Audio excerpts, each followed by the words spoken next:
does it, I am gonna have to do a steak video using that stupid TikTok stripper music.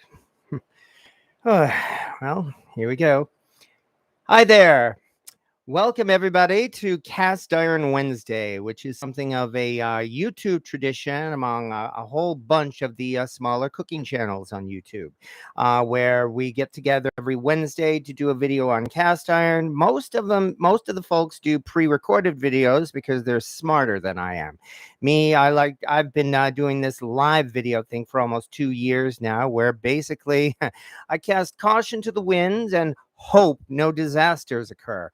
Usually they haven't, usually.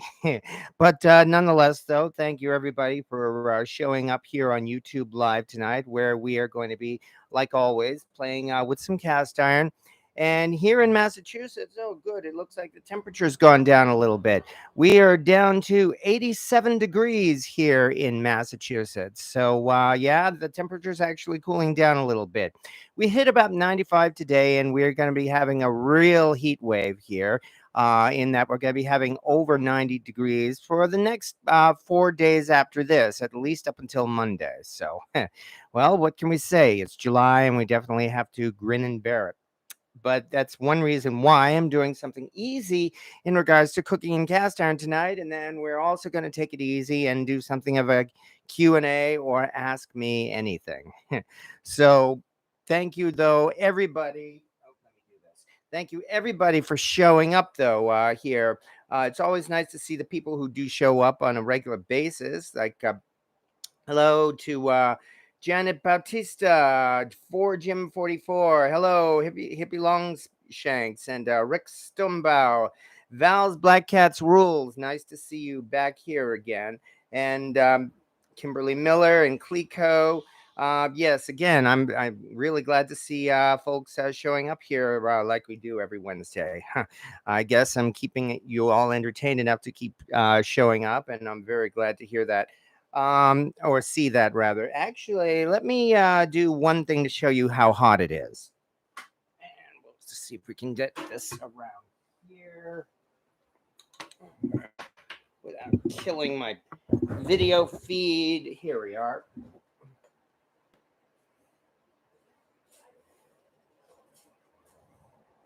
Hi, Trouble.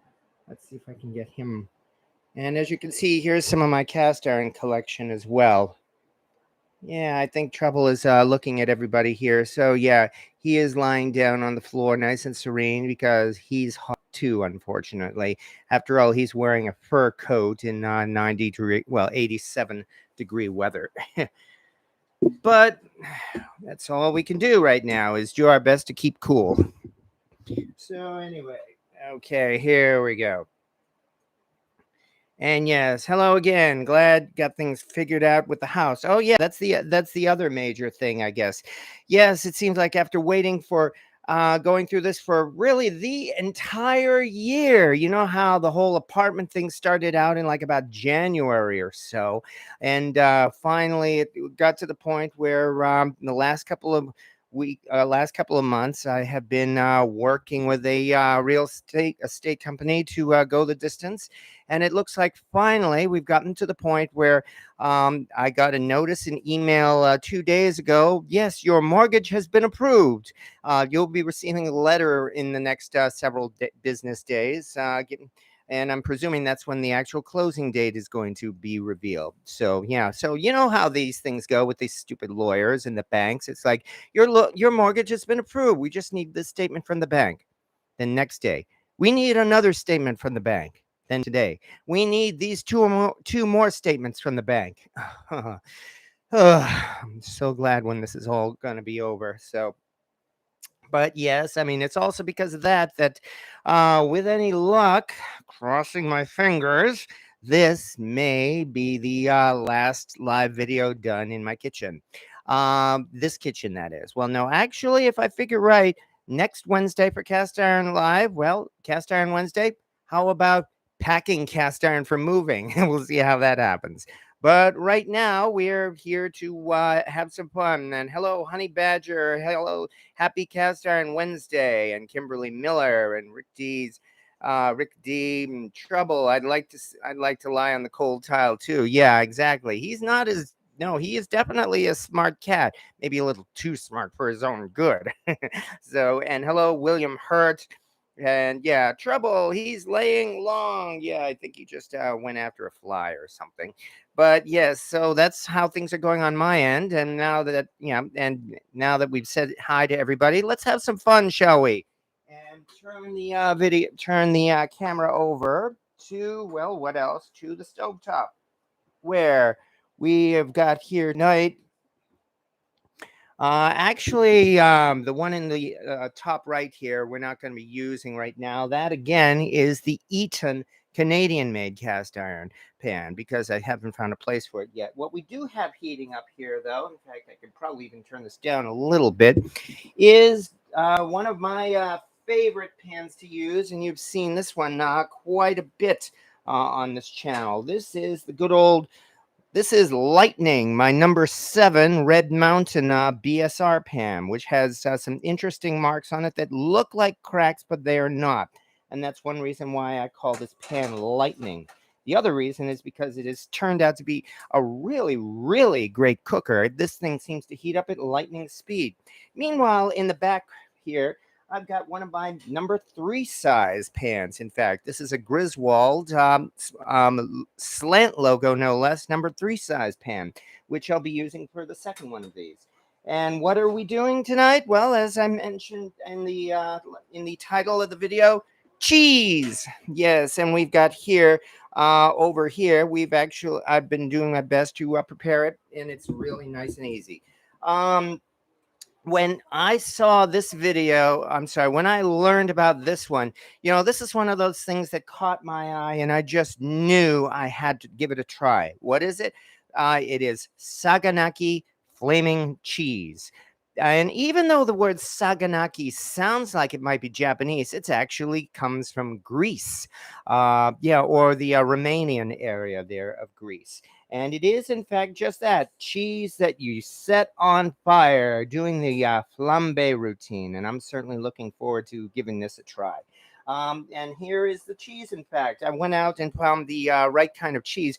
The cheese itself is not called saganaki, although in a number of videos they do just simply call this saganaki cheese. It's a really, again, the type of cheese you would find in Greece, meaning that it's usually like a combination of goat cheese, sheep cheese, cow cheese, that kind of thing. And it definitely has the savory taste of cheese that you find from that area. Yeah.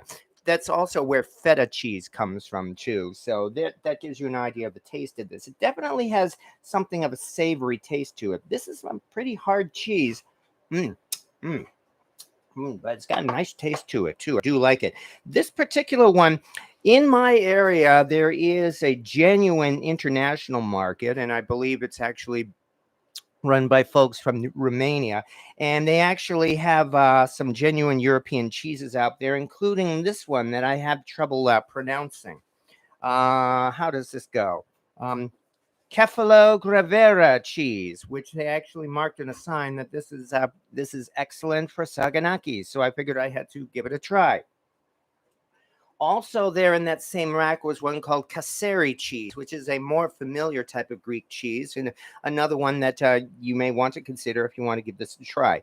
But anyway, the whole point here is we are going to be setting the cheese on fire so that we'll see how it tastes. Because yes, this is going to be my first time trying it.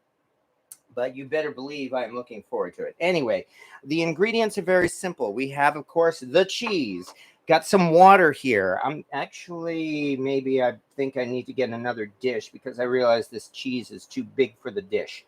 So let me change this around very quickly. Here we are. Thank you for waiting.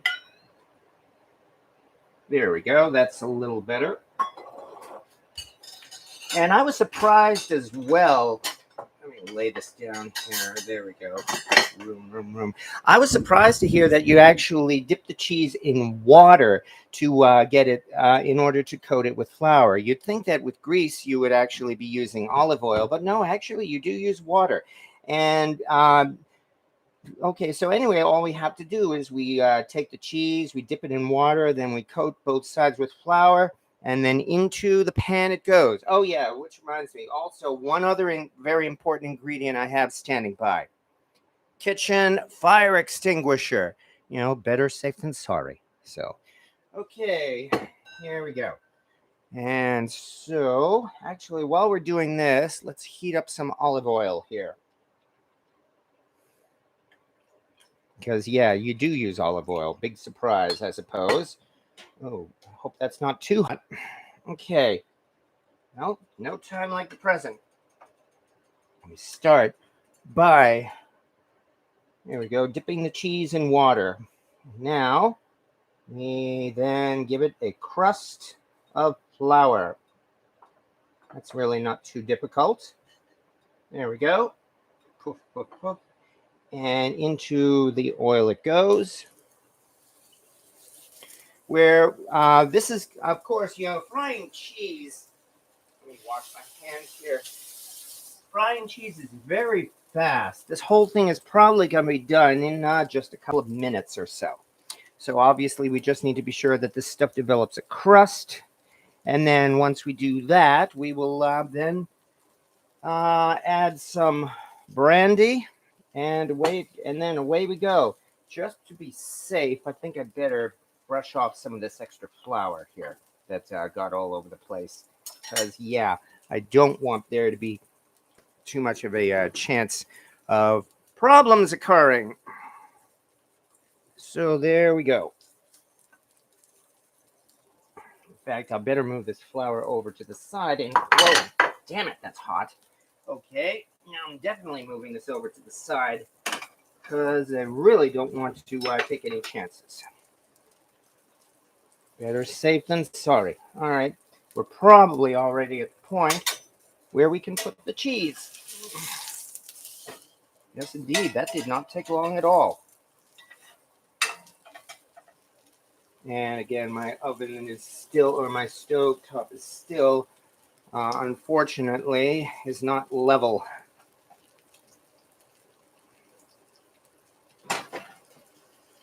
However, at this point, we are already ready. Oh, I better get a plate to serve it on. So,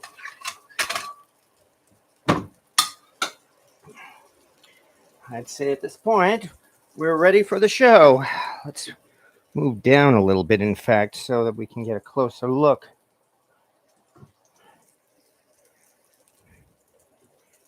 And with that,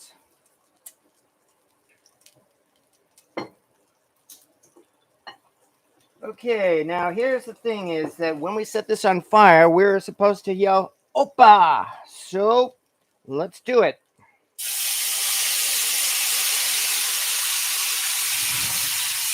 Opa! Holy cow. Wow, that thing really flamed up. But things are looking pretty good. And now at this point, we take some lemon wedges and douse it. There we go. Yes, yes, I know, I know. Big surprise, right? Okay, I better get this out onto a plate right now.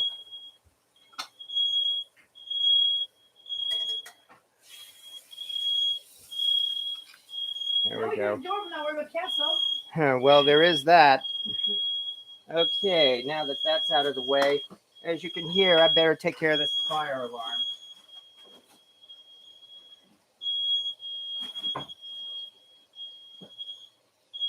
Come on.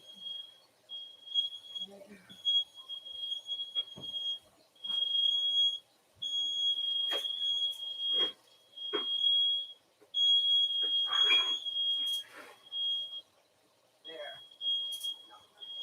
All right. Oh, God damn it.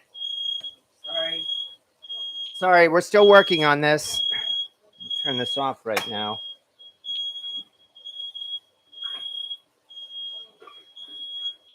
Uh,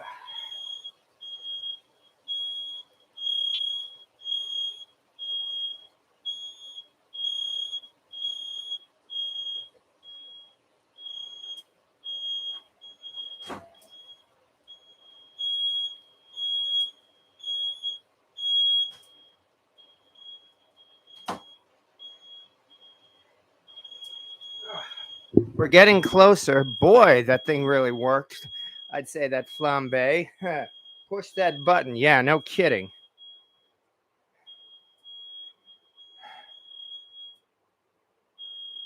Almost there, I think. Very sorry about this. Okay. Well, nonetheless, here. Good, we got it. Haha. And here it is, saganaki cheese, flamed and doused with a little bit of lemon as well. Well, now at this point, all we can do is give it a try. See what it tastes like. It's got a nice. It has a nice crust to it. I'll say that much. Yes, it is partially melted. So I would say that as far as cooking is concerned, this is probably good. Now for the moment of truth. Mm. Mm. Oh yeah. Mm-hmm. Mm. Okay, folks, I am giving this a thumbs up. It was worth the fire alarm. If Jamie's here, Jamie, are you here? Come on out and try a little bit of this. This stuff is great. Okay, sorry. Okay, I'm sorry about that. Anyway, here, try a little bit of this cheese and see. Yeah, I know, and see what you think. Oh yeah. Here comes. Mm-hmm. That lemon. Oh yeah. Yeah. Here. Actually, go ahead. I could always make more.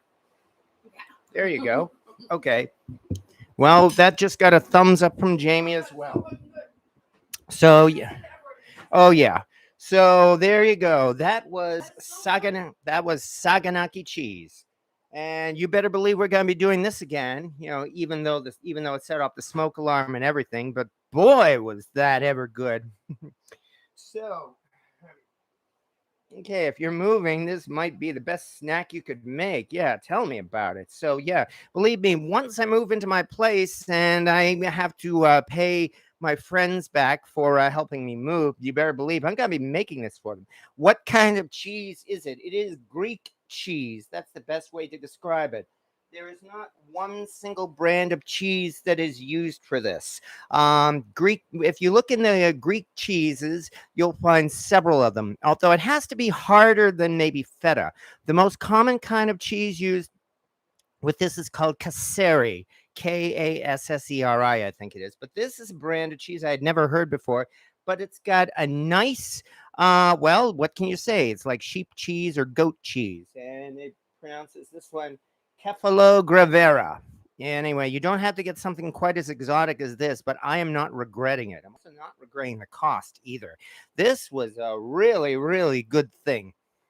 So I'm definitely, once again, I'm glad I tried something new because the result here was, I feel, was definitely worth it. So yeah, and in fact, as I said, Jamie already took the whole plate, and she's probably going to be finishing it off. So hello, roadside assistance guy. My pharmacist told Maine with the fifth one, and I don't know what that's out right there. Honey badger. I've eaten it with crusty style bread for dipping. Oh, good. Somebody has already had it then. So I'm glad to hear that. But yeah, I'm definitely a convert to this. I have no complaints at all. So I'm surprised the neighbors don't line up when the smoke alarm goes off. Yeah, that's one of the things. It's like if one of the rules of if half the recipes in your kitchen include blow the smoke away from the smoke detector, you might have cast ironitis. So oh yeah. So I am quite happy with that. In fact, I'm about to do, well, I'm sort of kind of going to do it again because, when I saw this recipe, I have to say, yeah, I was definitely intrigued to try it. And now I'm glad I tried it. However, I'm also wondering what would happen if we use this same technique on good old mozzarella, just to see what it's like. So that's why in the background there, I've got that little Griswold there. So yeah, I'm going to do this again. And this time, as I said, I'm going to do it with some, actually I can turn this off now. Okay. And this time I'm going to do it with with some good old mozzarella cheese, just to see what happens. So let's switch these things around. Carefully. Here comes the Griswold. This is only a number 3, by the way. All right. Because this should be able to fit okay in the number 3. I'm not going to do this big whole block, though. So I just got to take a moment or so to cut this down. I probably should have done this in advance, but let's move over here. Move the mouse. So that we will have a little view of everything. All right. Anyway, yeah, it's moments like this that I'm so glad that better put the cover on this. You don't want to take any chances. With this. So glad I set up a mantra for myself several years ago, and that mantra is simply that if I've never tried it before, I find then I have to try it. So it's introduced me to a lot of interesting foods. I discovered Vietnamese pho with that. Come on. Damn it. Don't tell me I need to have this knife sharpened. There we go. I'm pretty sure I do. Very sorry about this. Anyway, that mantra has brought me to discover a whole bunch of things. I discovered Vietnamese pho like that. I've tried bibimbap. I've tried alligator, was disappointed with that. I've tried wild boar, which I really, really loved and will go out of my way for. And now, on top of all this, we've tried Greek flaming cheese. And yeah, I am definitely happy that I gave it a try. And I very much encourage you to do the same thing. Okay, let's do this. Got a little bit of that. There we go. And then we will cut this in half. And with that, there we go. With that, we've got maybe about a 4-ounce block of mozzarella. So this thing here has been heating up nicely. And I guess now we just get to do it again. So again, we simply dip this in the, well, actually, let's start by adding some olive oil to our number 3 Griswold.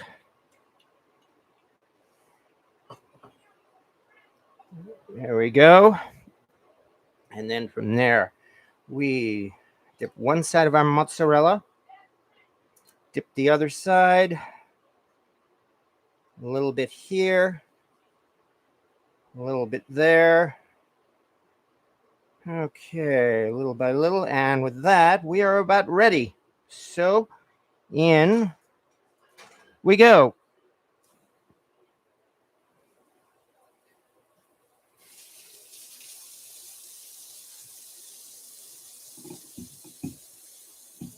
And this is going to be a smaller version of it. So when it flames up, hopefully the flames won't go quite as high. Of course, mozzarella is a melting cheese, so I've no doubt this thing may soften a little bit more than the other cheese did. That other cheese is not really hard, but it's hard enough. I might give this other cheese maybe the same consistency as you might find with, I don't know, as you could see, maybe Swiss. The cheese itself has a nice sour flavor because, like I said, it's somewhere between goat and sheep milk. All right, and then from there, let's do the flip carefully. Now this one here, in fact, I think I may have moved the crust off, probably because this is a softer cheese. So that's something to consider in itself. Nonetheless, make sure I don't want to, there we go. Okay. And with that, here comes our lighter. Careful with this brandy. And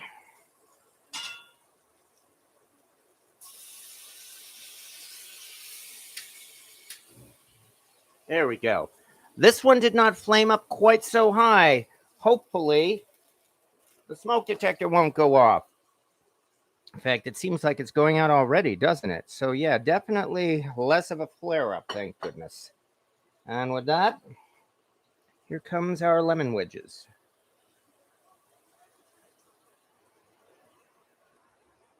All right.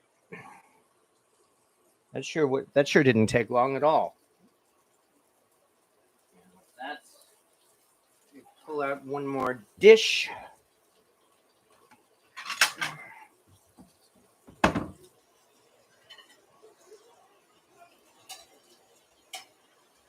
Definitely softer, I'll say that much. Yeah, as you can see, it's all melted and everything. Still, again, I guess that's what I'd get for using mozzarella. But now that we've done that,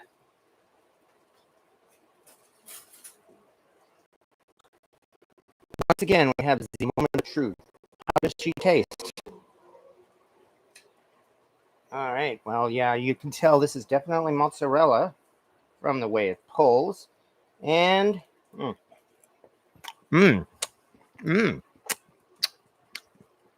not bad.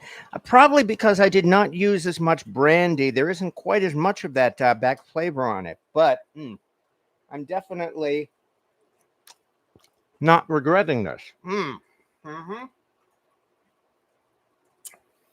I'm not sure if this is quite as much out of the ballpark as the first one was, but if you want to give this a try, you don't feel like trying a Greek cheese and you want some good old mozzarella, I'd say go ahead and go for it.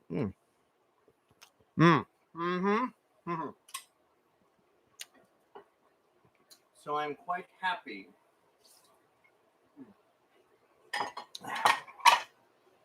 So I'm quite happy with how this turned out. And that, well, once again, and that, folks, is saganaki flaming cheese. Oh, yeah.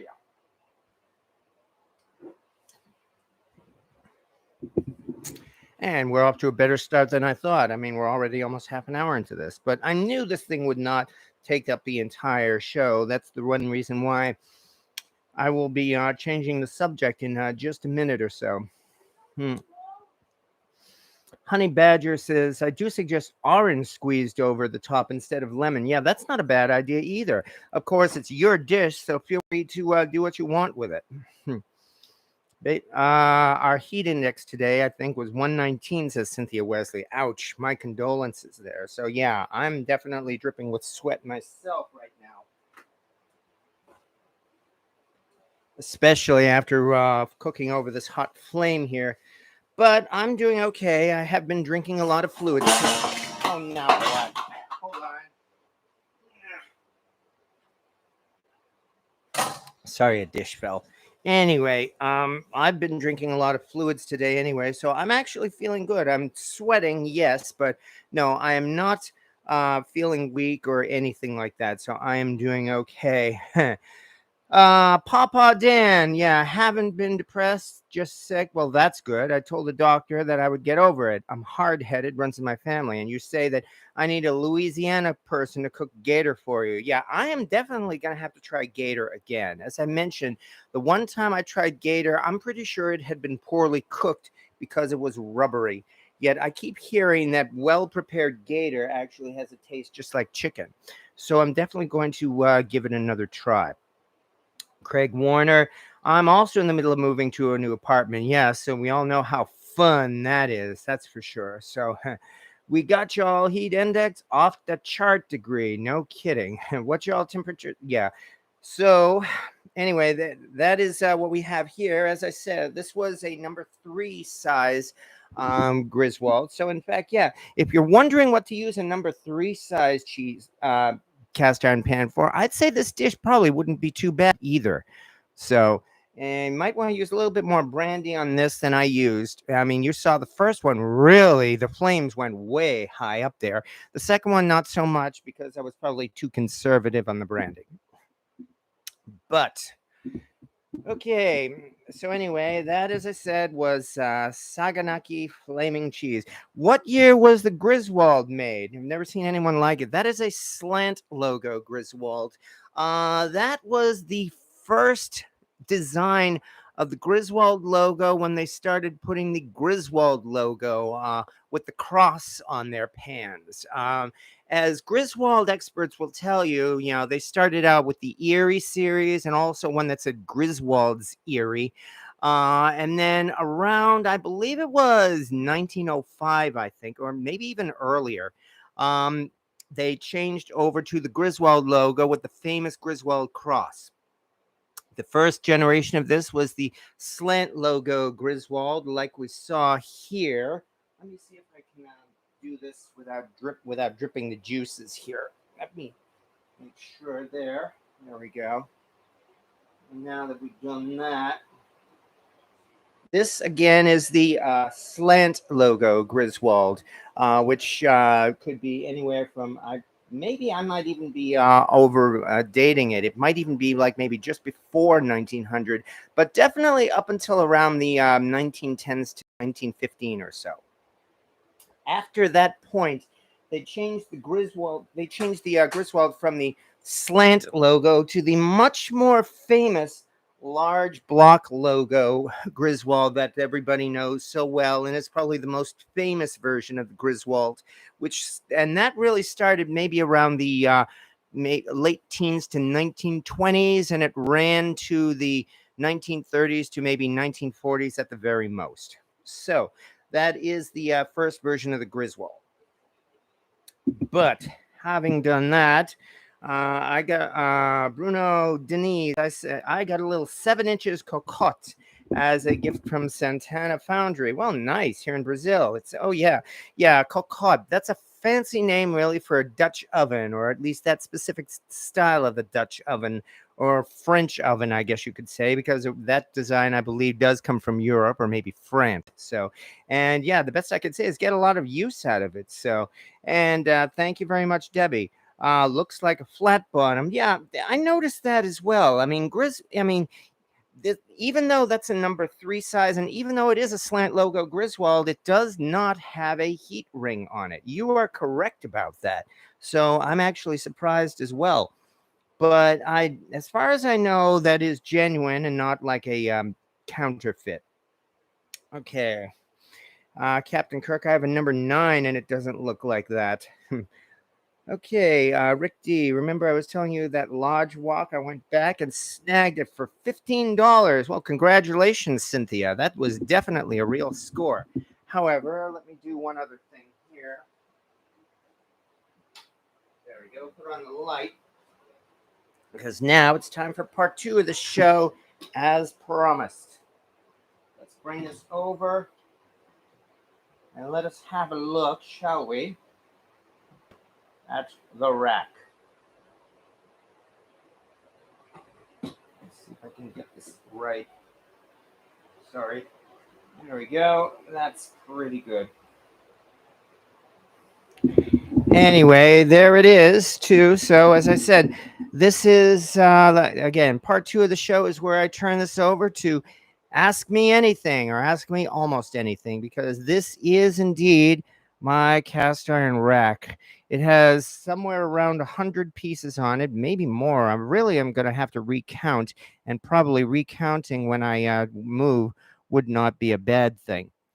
I have Dutch ovens and even a spider on the top, along with several baking pans and of course all of my skillets going down to the lower rack where I have some really big pots down there.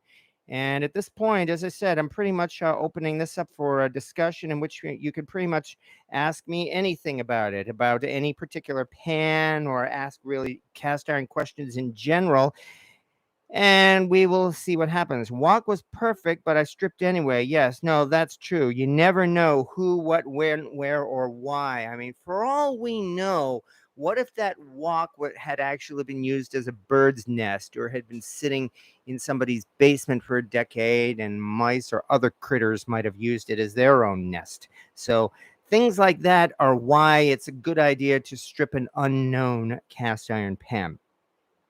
Do you have a Southern mystery skillet?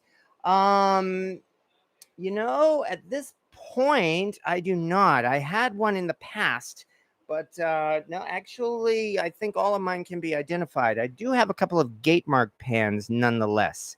Um, I also do have a genuine older single notch lodge, but I'm afraid I don't have a Southern mystery skillet on in my possession at this time. And Debbie, I cook in one of my cast iron and always the smells of onions. What can I do about this? And I did clean it. Well, two possibilities. If it seems like this if this smell is definitely there. Excuse me one second.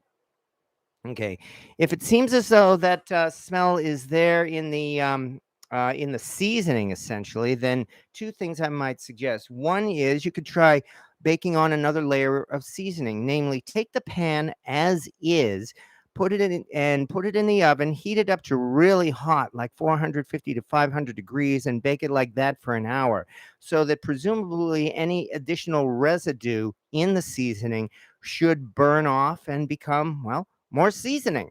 That should take care of the onion smell. If it still happens even after that, I might suggest that, well, you may consider actually stripping the pan down to the bare metal and re-seasoning it from scratch. But I will absolutely guarantee that that smell did not get into the iron itself, so it's not permanent and it can be removed and taken care of. Where do you keep that giant cauldron you have? Yes, that's the only one missing from the rack. Yes, it's so big, in fact, that I could not put it on the rack. In fact, I have it sitting right under there. So right now, because I'm in the middle of preparing for the move, unfortunately, things are a little disorganized, I'm sorry to say, but there is the cauldron. As you can see, it's sitting right by the rack. Hi, everyone.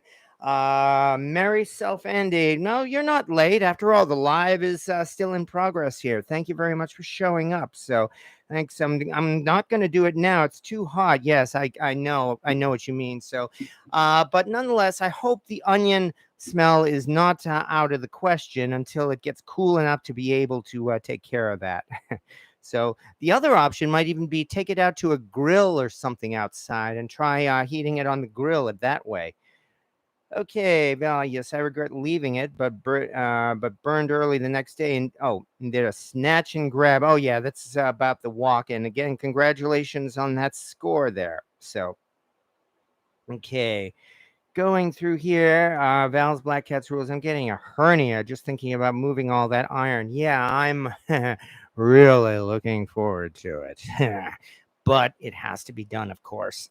So my thought is, with any luck, if I just stack them together carefully using a lot of, oh, I don't know, dollar store cloths in between, I could probably put most of the skillets into a couple of big bins. The larger pots, I may actually have to simply move them on their own and make sure I lay them upside down. Android JOK. I had a question. I've been MIA for the past month, moving myself and my family. Was your move delayed? Actually, yes. My move had been delayed to the point where it looks like it's finally going to be happening at last within the next couple of weeks. And I've been saying that, I know, for the last several months. I'm as frustrated about that as anyone. But it seems to be finally happening because, again, I actually got the notice that my finalization letter will be showing up in my mail any day now. And when that happens, well, then it's really time at last for the move. Buy a wagon. Shit. That's the least, that's not all I'm going to need. Excuse me one second. I just want to be sure here. Anyway. Okay. Sorry about that. Okay, what else do we have here? Yeah, I'm actually found I'm gonna have to schedule myself one of those one-way moving vans. You know, the kind that you can pick up here in Massachusetts and drive all the way out there and drop it off there. But I'm sure it can be done. So By wagon. It doesn't have lodge on the helper handle, just the bottom. Oh yes, that's right. That's the walk, and no, that's true. Um, you probably have the walk that I have. In fact, let me dig that one out for you. And that is over here.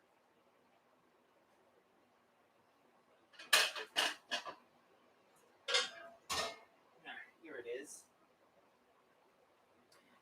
This is the Lodge Pro Logic walk, which, like you said, let me get this right, has Lodge on the bottom, but does not have it on the handles. And notice how the handles are rounded, so to speak.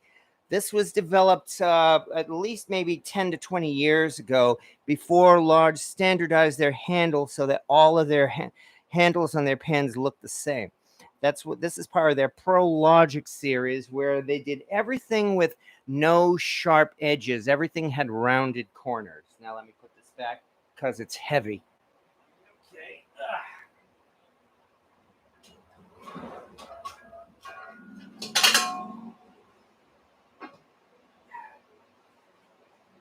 Yeah, the Lodge Pro Logic series had some advantages and some disadvantages too, really, depending on the type of pen that you had. I mean, there were a couple of really round and circular skillets with very wide and oval shaped handles that I don't think were very popular. On the other hand, other things in the Pro Logic series were actually quite successful, and I think that Lodge Walk was probably one of them. But Lodge has, in fact, redesigned the walk, and so now even the walk has those Lodge helper handles. Mine has, oh, I see. Yours has the long handle with the hard to season gaps on the bottom. Yes, I know that one. I don't have a Lodge walk like that. I did have one for a while, a Bayou Classic walk that originally had been Mom's, and I have since donated it to a friend. So the move felt like it was never ending. Ugh, 1,600 miles in a 26-foot U-Haul with a screaming 20-month-old daughter. Oh, my condolences. The only advice I can give is to take your time packing your beloved cast iron because happens. Yes, and that's the part I'm going to do my best to prepare for. This move is not going to be 1,600 miles. It may be about one quarter of that. So we're talking like about 400 miles, meaning that it's going to be about a 6-hour drive. And I may not have a 20-month-old daughter, but what I do have are two 2-year-old cats. And I'm going to have to do my best to get the cats moved because the cats are going to be petrified as well. My thought is, I figure, as I said, I'm going to need help from from my friends. I'm thinking I'm going to put the cats in my car with along with probably their carrier and maybe even the litter box. Keep the windows closed and the AC on for the entire trip there, so that they can at least move around the car, even though they'll probably be scared and hide under the seats. Mm-hmm. Yeah, my heart goes out to you, Android. Yes, I would honestly start packing now if you're moving in a month. Yeah, I am indeed starting to pack. But really, it's like coming this weekend. The major packing is indeed going to start. As it turns out, I'm a little lucky in a couple of respects. One is that the apartment I'm in right now is actually very small, too small. That's one reason why I'm moving. As a result, I really don't have a lot of stuff, all things considered. The hardest thing to move without question is going to be all of this cast iron. Everything else I could probably pack in a day. So, my cat wails like a banshee every time I have to move her. Ooh, yes, and indeed, you do have my condolences there. Yeah, and when I saw, yeah, your encouragement is why I went back at it. But well, Cynthia, you will not regret your walk. I will say that. No, actually, it is the same job. Thanks to how welcome to the 21st century, where you can telecommute from pretty much anywhere in the country. And my employer has not only my employer is actually encouraging it. So I'm feeling good about that. But yeah, unfortunately, I'm sorry to say I'm going to be leaving New England. And that part does kind of hit me where it hurts because I've said many times about how I'm proud of being a born and bred New Englander with my New England heritage, and I've made New England dishes. I'm proud of my Boston baked beans, but well, that's the way it goes. And on the other hand, what it also means is that the house I'm getting cost, if I were to get the same house here in Massachusetts, it would probably cost 2 to 3 times as much. So that is another major reason why I'm moving, because I can afford it. Hi, where are you going? I am heading out towards, well, let's just say somewhere in New York State. I've talked enough times about my friends in who live in mid New York State, and while I'm not going to be in the same town as them, I'm going to be within regular driving distance. So I'll be able to have them over, and they may very well make guest appearances on these live videos as well. So, what else? Oh yeah, one other thing is that as far as Facebook is concerned, I'm moving to the Bronx. Yeah, so I mean, because because no way in the world does Facebook deserve to know what my real location is. When I moved out here, I told Facebook that I was actually moving to Brockton, Massachusetts. And as far as they're concerned, that is my location. I've gotten more than a few comments saying that I should move out of Brockton, and I do not reply to that. And guess what? If you've ever done the look through those find any person anywhere search engines, excuse me, if you've ever done any of those search engines where you can find the secrets of any person, like their location and their phone number, I've seen my address come up listed in Brockton in a couple of them. Because yeah, thanks Facebook. So as far as Facebook is concerned, I'm moving to the Bronx. And that is going to be my little running joke here. Hello from the Bronx, I'm going to say, as I show you a picture of the nice countryside, actually, where I'm going to be living. So, okay, can't wait to see the new kitchen. Yeah, I'm looking forward to seeing the new kitchen. That's for sure. Um, Other than that, yeah, keep your cats in cage inside car. They will go wild loose all over. Safety issue. Yeah, you've got a good point there. Okay, I'm definitely going to have to look into that. I'm worried though about the possibility of trying a cat sedative because I'm not sure if I would want to take the risk. Well, the best I could do is figure it out. Other than that, though, as I said, we've got all this cast iron here. I mean, feel free to feel free to ask questions about that because, yeah, exactly, that's your little kitty. But there are a lot of things here I'm actually quite proud of. Now, this rack, I should say, this is the result of being single. In that, for 10 years, I've been living by myself with a hobby, namely this hobby, and nobody to tell me, no, you can't do that. And this is the result. I've said enough times, I'm doing my best not to be a hoarder. And that's one reason why I do all these videos, because I do try to keep as much of this cast iron in rotation as possible. But it's not easy. What are your top 3 favorite skillets? Well, I'd have to say my Red Mountain number 8 and my Lodge Redneck pans are probably among my 2 favorites. The rest, it's really, really hard to say. I mean, I'm really fond of that lightning skillet. Let me see if it's cooled down.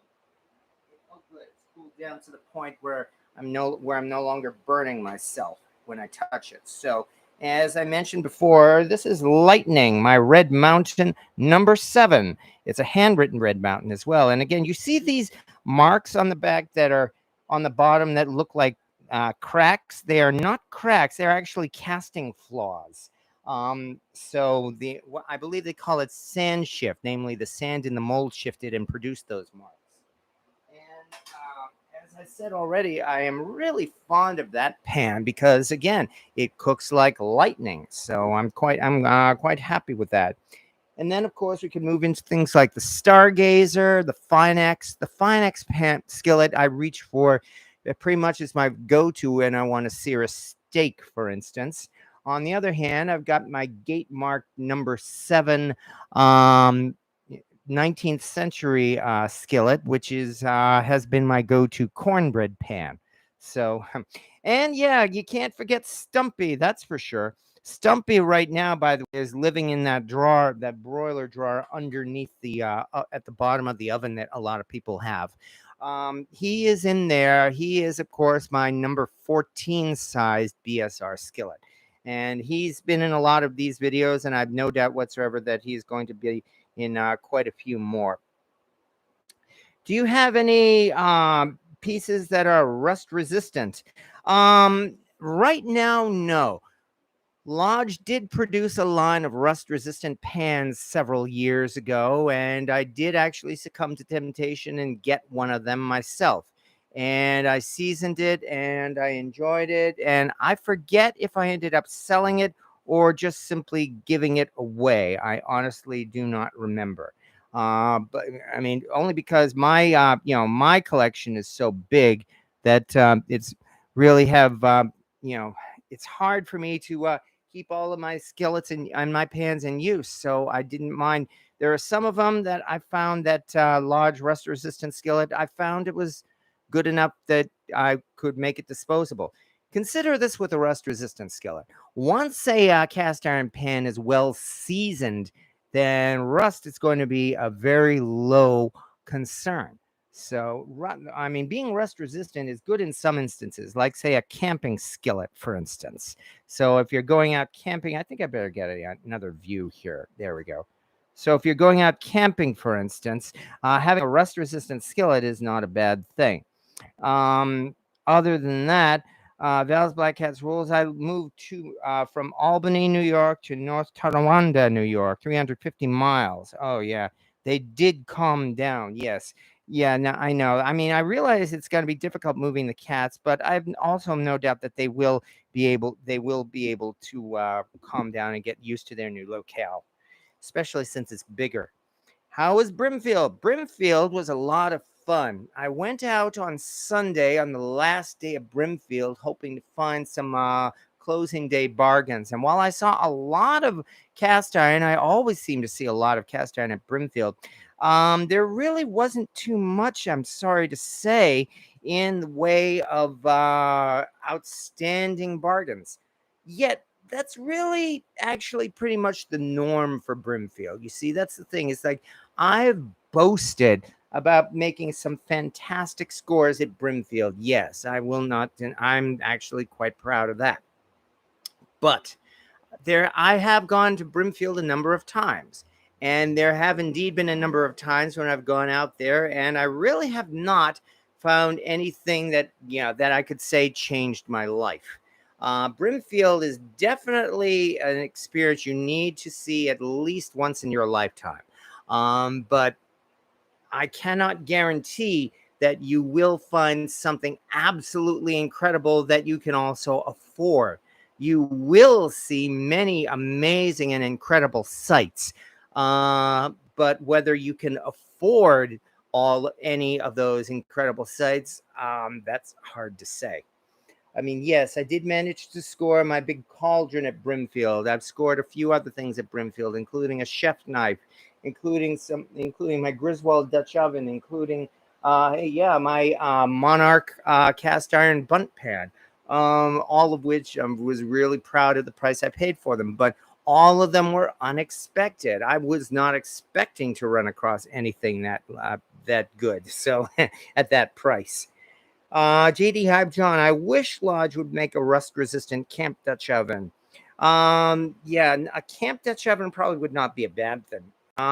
Their rust-resistant line only seemed to last a couple of years, largely because they actually had to send the pans out to a third-party company to have the rust-resistant treatment put on them. It was not done at their own factory. If it was, you can bet they would be producing rust-resistant pans constantly. And why don't they do a rust-resistant line? Well, it costs a lot of money. That's probably the biggest thing.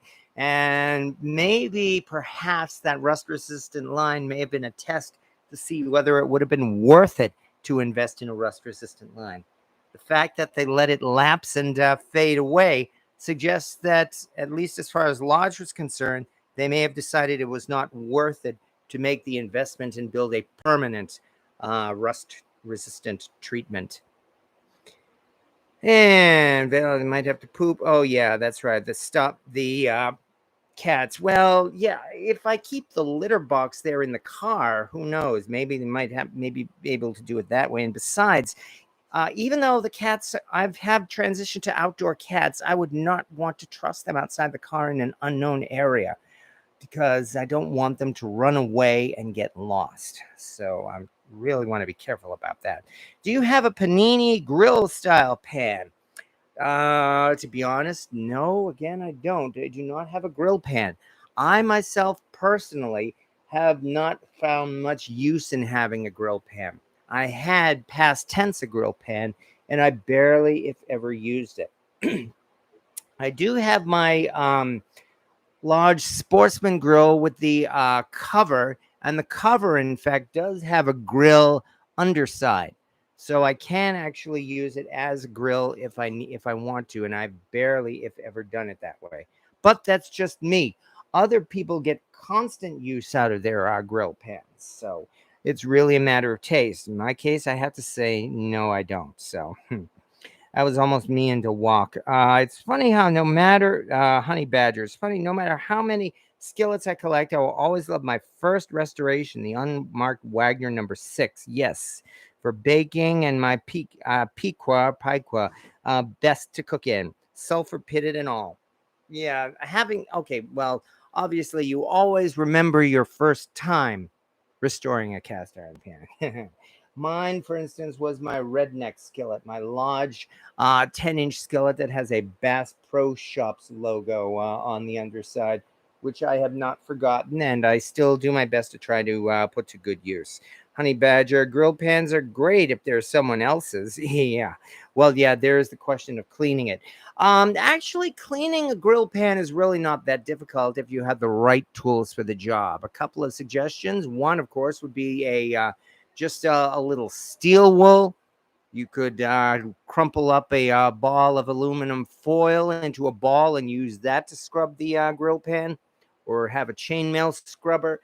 The last couple of years at Dollar Tree and even at Family Dollar, in their summer grilling section, I have seen a grill cleaner. This long thing that looks like a paintbrush roller, except that it has wire brush bristles on it. And I'm thinking that would be a great grill pan cleaner. And what's more, they only sell it for $1. So that might be something to consider if you have a grill pan and you use it regularly. Clico, same with me. Never use my grill pan. Do use my bare steel wok. Have you ever dropped a heavy pan with food? Knock on wood, hitting my head. So far, I have not. I cannot think of any instances where I have actually dropped a pan full of food. Thank goodness. I can think of at least one instance that I got on video where I took a chicken out of the pot and the chicken kind of fell over after it came out of the pot. I know there was one instance where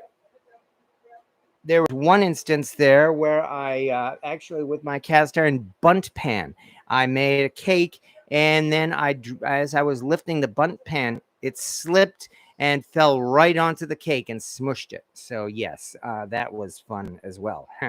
I have dropped food to save a pan. Yeah, I can certainly understand that.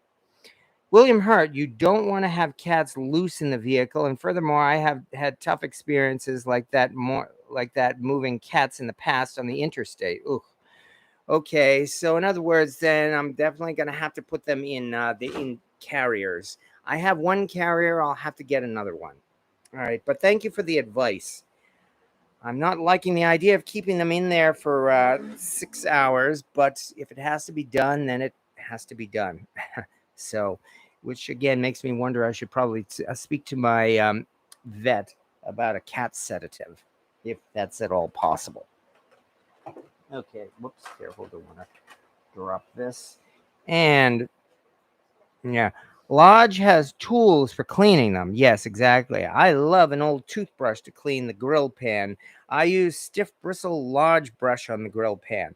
So yeah, there are ways to clean a grill pan, and when you have the right tools for the job, it's really not that hard. Kentucky Mama, well, thank you very much. Thank you. I do appreciate the good word. I guess that's about the best I could say. Do you like to use the Lodge scrubbing brush? How long can it be used? Maybe somebody else can answer. I don't have a Lodge scrubbing brush.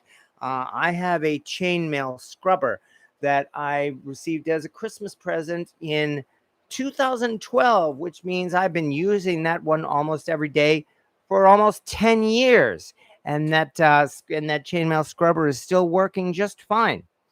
So I'd say we're doing pretty good there. And for that, and yeah, if you mean then that I'm recommending a chainmail scrubber, yes, I am.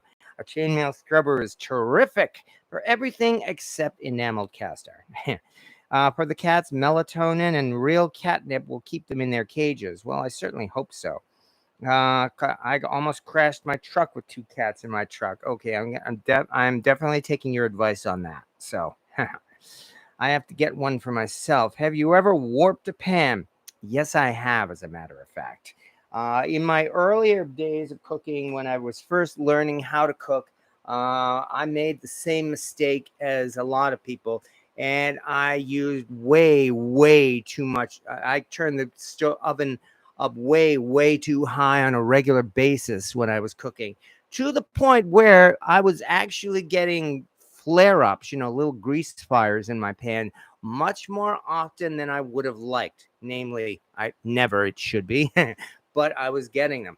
And that made me realize that I was doing something wrong. But yes, I have to say I did actually warp a couple of my pans. And in fact, you know what I warped? My big Lodge wok. If I take that Lodge ProLogic wok and put it on a flat surface, it's a spinner. Let me move this over a little bit. There we go. Okay. Anyway, if I put this on a flat surface, it's a spinner. It does not actually sit flat on a flat surface. However, fortunately, that's really not a big problem in the long run because, number one, it fits great on my circular burner because, of course, there's the area at the center of the burner where that warped part will fit in just perfectly.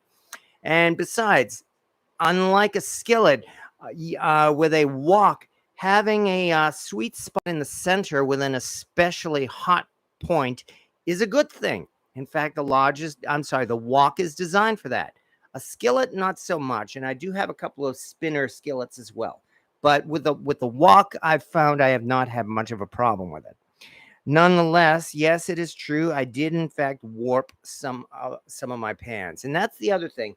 With an electric stove in particular, never, and I mean never, use a skillet on your electric stove top at the very highest setting on a regular basis, because the very highest setting can get into the range of like maybe 1100 or 1200 degrees Fahrenheit, and that's enough to warp a cast iron pan. Look on YouTube for a video, not by me, but by another guy. And the video is called How to Ruin a Cast Iron Pan. And he will show you some examples of cast iron pans that he did in fact warp by cooking on the highest setting of his stovetop burner. It took me a few years to learn my lessons, but I hope I did learn them. And since then, I make a point of, on a regular basis, I rarely go much more than halfway on the dial of my stovetop burner. Sometimes maybe almost to the 3/4 mark when I want to get really hot, but really never more than that. So, please tell me what not to do to my wok. Well, I think I just said, don't use it on an electric burner at the very highest setting. It's hard to say what not to do with a wok because, other than the fact, of course, that tomatoes and acidic foods will affect the seasoning, a wok is very versatile. What I like to do, in fact, with my wok is preheat the whole wok in the oven, like at about 500 degrees, for instance. even before I cook. And so when I'm ready to do my cooking, I take that really blazing hot wok out of the oven, put it on my hot stovetop burner, and start stir fry. So that's one suggestion. Debbie, I have an electric stove. Run it to about 6 to 7 on my dial. Yes, and you'll find that 6 to 7 on your dial, that is hot enough for just about any stovetop cooking. You can sear a steak in a cast iron pan at that setting with no difficulty at all. For doing things like eggs or pancakes, you don't need to go anywhere near that hot. I mean, maybe about 3 to 4 is on your stovetop dial is about all you need for eggs or pancakes. So yes, William Hurt. So you warped some. I'm glad that you had the balls to try and learn and relate it to us all. Yes, indeed. I'm not going to shy away from the fact that I am far from a professional. I've told people that many times. I cannot consider myself an expert. Some people have given me some nice words about that, but I do not consider myself an expert for that reason. I'm learning new things all the time. Heck, just tonight, for instance, was my first time doing saganaki cheese. And you saw what happened. That thing flared up so high that my smoke alarms went off. Could have been worse, but fortunately it wasn't. So I'm actually quite happy with how that turned out. However, I mean, you've seen I make my share of mistakes, and I continue to make my share of mistakes. Cooking was a learning experience. Oh, and that reminds me, in my new kitchen, yes, it's going to be a gas stove. Yeah. And I'm going to have to transition from learning how to cook on an electric stove to learning how to cook on a gas stove. I know folks are going to say gas is great. You're going to love it. You're never going to want to go back to electric. No, but I'm going to have to transition from electric to gas. There will be a learning curve, and I'm just going to have to brace myself for it and see how it turns out from there. All right. Well, some things are better disposed of. Yes. Debbie, I've never cooked anything in my pans. No, I've never done anything in my pans. Just cooked in them. So, well, that's not a bad attitude to have. I will say that. Let me take a look again at Debbie's comment there. Um, Sometimes when I'm trying them, drying them, the fire alarm goes off because I'm forgetful, and then there it goes. Not good to do. Yes, there is that. So, as annoying as that smoke alarm is, it's good to have it there. I don't deny that. So, Rick D, I'm that rookie making those 3 mistakes. When the smoke alarm goes off, the food is done. Yeah, that's about right. It certainly happened that way with the cheese tonight, that's for sure. Gas cooks your food better. Well, that's what I'm looking to find out. Gas doesn't take that long to learn. Meatloaf is great in a loaf pan. Yeah, and there's the debate. Some say that making meatloaf in a loaf pan tends to keep all of that grease in the pan, and they prefer to use a wider pan for that reason. But, well, all we can do is try it and see. John, gas is great. You can still cook in a power outage. Well, there is that too. Large loaf pan is great for cooking meatloaf. Okay, I can see meatloaf is going to have to be high up on my list pretty quickly when I get into my new apartment. But yeah, I am really looking forward to using gas on a few things, like making some steaks on a gas stove and doing stir fries in my wok on a gas stove, making pizza in the oven in a gas oven. So I'm definitely looking forward to that. Looks like that cheese is all gone. And now Jamie is holding her stomach. So, yeah. Yes, the camera's pointing that way, but no, it that's okay. It did not. It's at the lower level. It did not show your face. So, okay. Anyway, so Jamie really liked that cheese. We are going to have to do that cheese again. I'm saying, if nothing else tonight, that cheese was a thumbs up. Okay. That's all right. Mr. Gregory, I like to put a glaze of ketchup and brown sugar on top of my meatloaf. Cheese coma, says Val's Black Cat's rules. Yeah, she has the itis, she says. Hope everybody's doing well. Jose Latias, hi. Nice to see you back, Jose. And yeah, Jamie, says Cynthia Wesley, go fix us those brownies. I love bread in the loaf pan. Yes, indeed. So, okay, Jose Latias, go and look at the beginning of this video because I made flaming cheese, and that turned out to be a big thumbs up. That is definitely worth it. So I would really recommend anybody who has the cojones to do some flambe, give it a try. Again, it's called saganaki flaming cheese. Meatloaf in a bunt pan. Yeah, that's another thing I'm going to have to do yet. So, but I'm certainly looking forward to it. Yeah, everyone has cheese on the grocery list now. Well, good. As you saw, I tried it with mozzarella. I think I simply did not use enough brandy to flame the mozzarella. I'm betting if you used more brandy, it would probably give it an even more pungent flavor.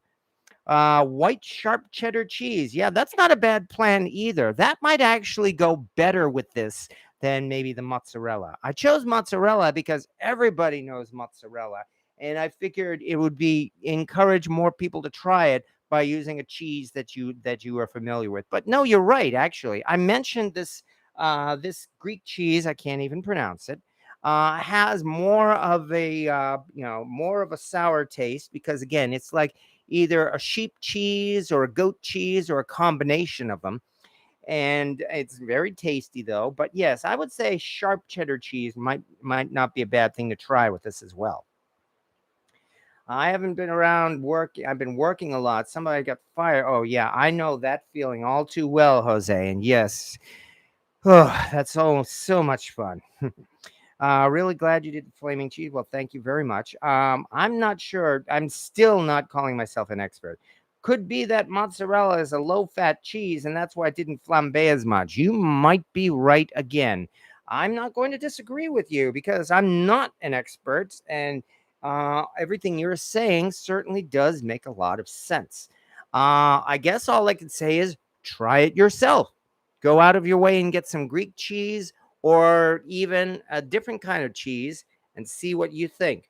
Somebody else suggested using orange rather than lemon to douse it, for instance. You can always, well, see how that turns out.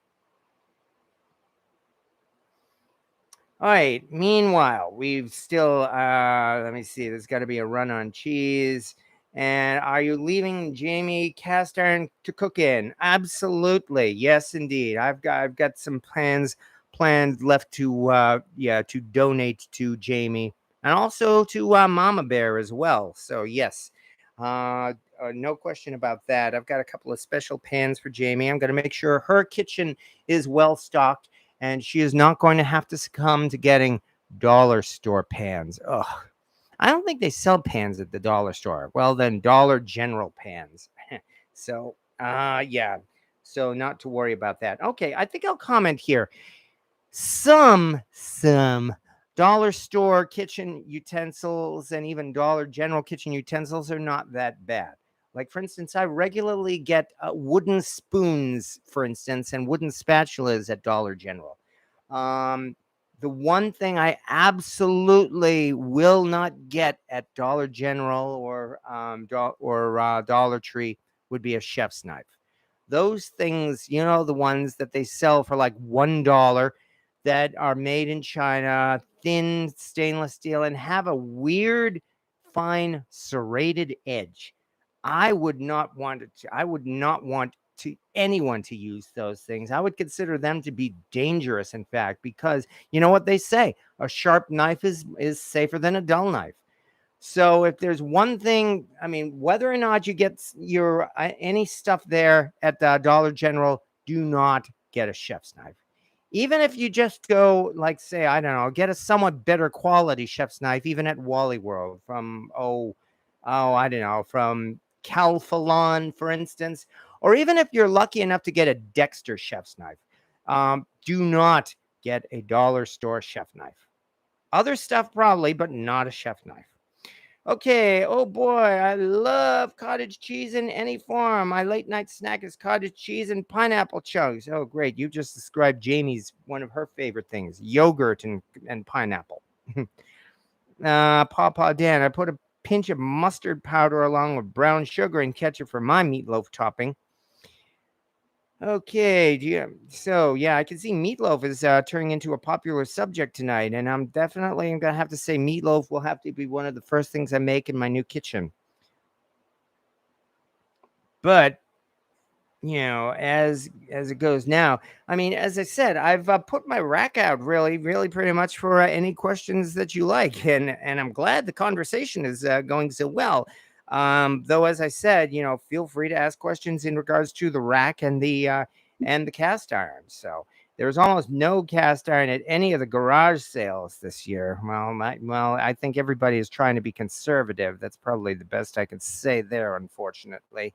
Of course, you never know when you're going to get it. And that's the other thing for garage sales and yard sales. If you don't see it, hint to the seller. I like looking for old frying pans, cast iron stuff. You think you have any? It may not be out of the question that they may actually say, "Oh yeah, I got something in the basement. I'll go and show it to you," and then you can see what happens for there. We'll need a walk-in closet for that collection. Well, I'm looking to rebuild my rack in my new home and see how it turns out. Please tell my wife about the sharp knives. She hates sharp knives. Oh, it's not just me, Jose. Anybody will tell you. You can look up any number of kitchen safety videos, and they will all say the same thing. And I will agree. A sharp knife is safer than a dull knife. And okay, and best of all, demonstrate this to her in this manner. Get yourself some broccoli and take a typical not so sharp kitchen knife and cut that broccoli, or let her cut that broccoli carefully. Then get a sharp knife and have her cut that broccoli, and she will see the difference. Sharp knives are safer than a dull one for sure. There's no question about that. You need to do a sharp and easy from Walmart. I've never been a knife sharpener, but these work and they're cheap. I may actually have to try that. I mean, I have had very poor luck in sharpening my knives by myself, and I've tried using a knife sharpener. I've tried using a whetstone, and I just myself have not had that much luck. I definitely need to go and have a professional sharpen my knives, which I think is one of the things I'm going to do again once I'm in my new kitchen. You're going to be hearing that a lot. But yes, dull knife is dangerous knife. Exactly. See what I mean, Jose? Show these comments to your wife. But as I said, demonstrate it. Like I said, chop some broccoli with both a dull knife and a sharp knife, or let her do it, and she will see the difference. What is your guess on how much that rack weighs in total? I would guess, good grief, say if we've got an average of maybe about 3 or 4 pounds per pan, which is hard to say with all of those smaller skillets, but on the other hand, the larger skillets, I would guess anywhere from 300 to 400 pounds.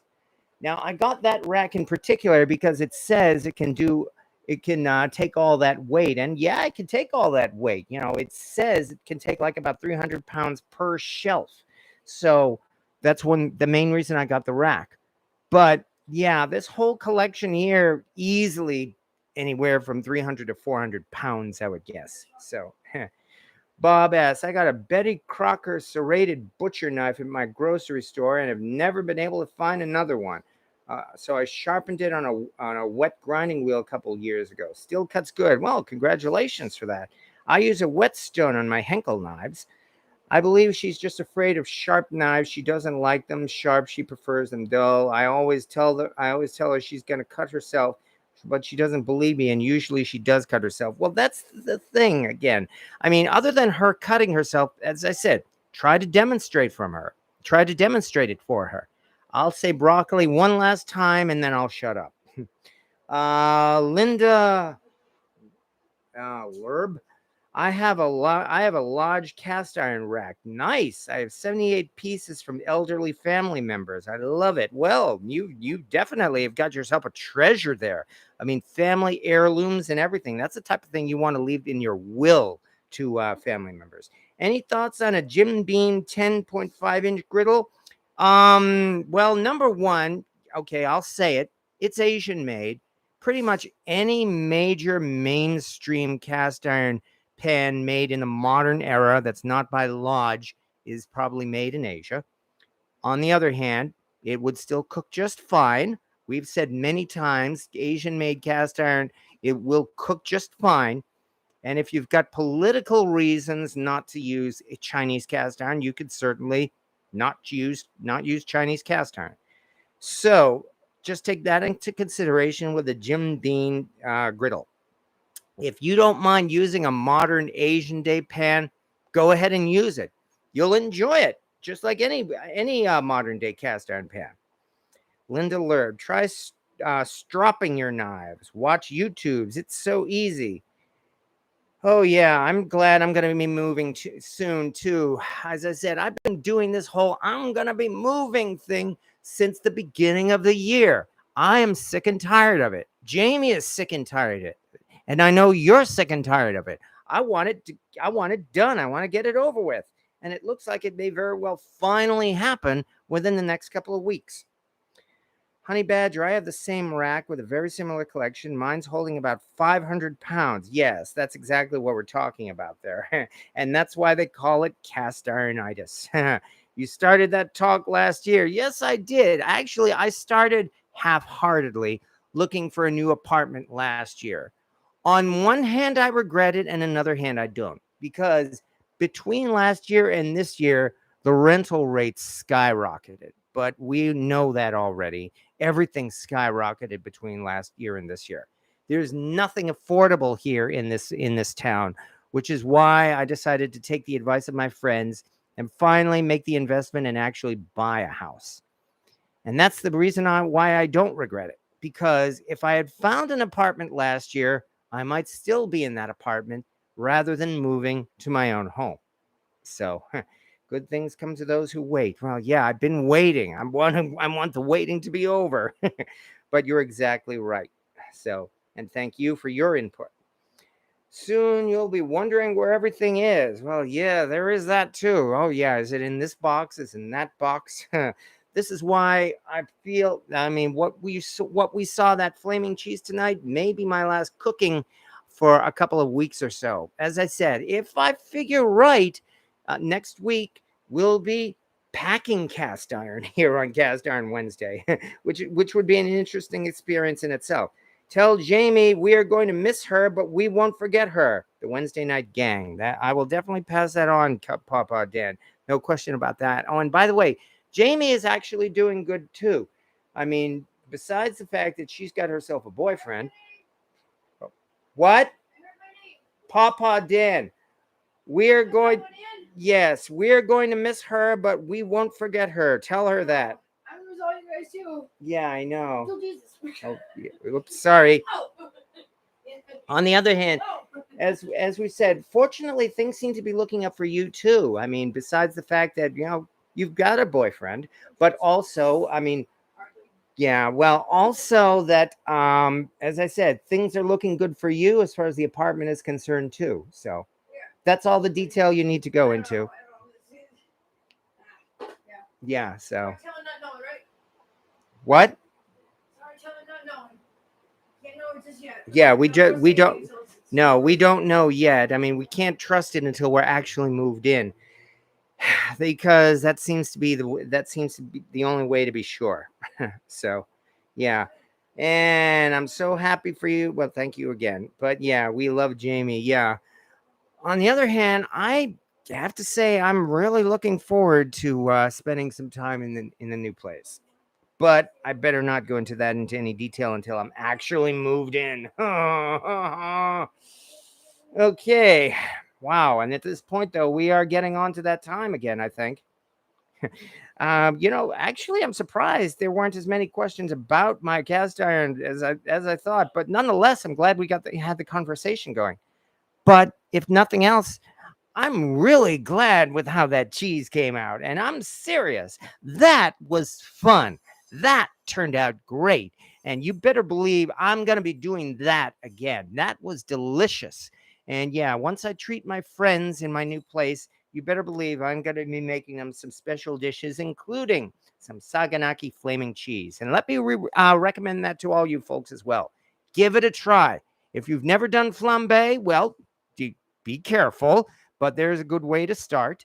And if you have done it, give it a try. It's delicious and you won't regret it. So, oh, where's the new pan? That would be this one here.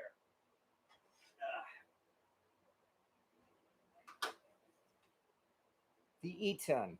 Or do you mean the one that I got at Brimfield just last week? It's in the lye tank actually right now. It's still soaking in lye, I'm afraid. I could probably have it out and seasoned by this weekend. In fact, I'm going to have to get the rest of those pans out of the lye tank and season them, because obviously I'm going to have to dump the lye tank before I move. Is there a slight bow in the shelf with the wok? Could be. I wouldn't be too surprised, since right there in the center is the Lodge fish fryer, and also it's also possible that that floor may not be entirely level, so you might be right there. That cute little Chinese pan, yes, that's the one. It's in the lye tank right now. But I'm definitely looking forward to cleaning that one up and showing it off. It's an unusual design, and I've actually found that design to be attractive. I've seen that pan on a number of occasions, not that exact same pan, but one of those style. And I've liked it. It's a weird type of pan that I would not be surprised to see as a prop in maybe a fantasy movie or a science fiction movie. So, oh yeah. Okay. And having said that, then best wishes as well to you too, Val's Black Cat's Rules. What are some other mainstream cheeses you would suggest to try this with? Well, this cheese, let me get that label out one more time because I still can't pronounce it. Kefalogravera. Shit. As I said, this is something of a sour cheese. Let me break off a piece of it right now. It is, it's definitely not mozzarella. It is closer to, hard to say, but sour cheese. It's not a stinky cheese. I might see some similarity to Swiss with this cheese. Some. But, so I guess that's the best way to describe it.